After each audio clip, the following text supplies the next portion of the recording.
So what options do you have for a minimally invasive breast augmentation? The simple answer is zero. So everything that we can do to increase the size of your breast is going to be somewhat invasive. We'll call it minimally invasive, but not non-invasive. So minimally invasive typically means that we're injecting something in there and it doesn't require anesthesia, or we use minimal anesthesia.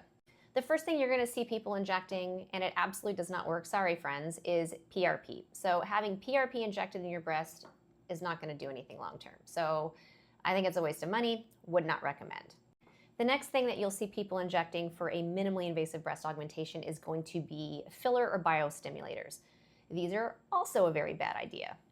I did a video about this recently, but plastic surgeons in the UK are pushing to actually ban this practice. Because the breast has a natural microbiome, they can get infected, they can cause issues with lymphatic drainage, with your mammogram reads for breast cancer screening, very problematic. And the biostimulators as well. So they're not as likely to get infected, but we haven't studied this. We don't know how it affects your breast cancer screening, and this is always a bad idea because breast cancers are common.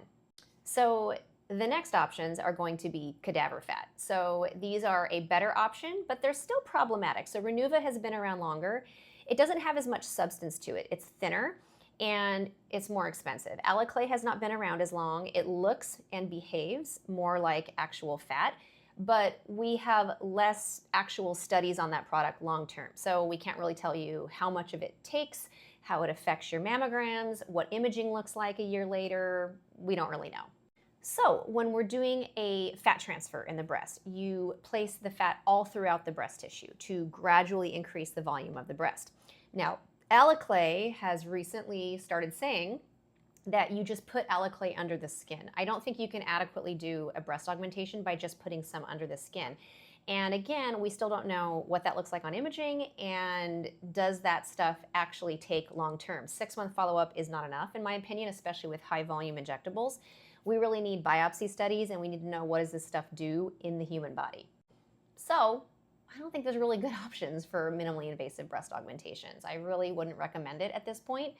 It's also very expensive. So a cup size increase of breast volume with like Alliclay, if you're buying the product in surgeon's fees, whatever, is gonna be nearly 50K. And that's a lot. I mean, you can get fat grafting for a lot less than that. I don't see the benefit for spending that much on a product, and I don't even know if it's gonna be there in a year. So I know a lot of my colleagues are doing it. I just feel a little uncomfortable doing it for anything other than just kind of feathering edges around implants because of all the things I just mentioned. We just don't have good long-term data, and people will say, hey, I've got great results, but they don't have long-term results. We don't have imaging studies. We don't have biopsy studies. And like I said, I don't know if it's worth that money.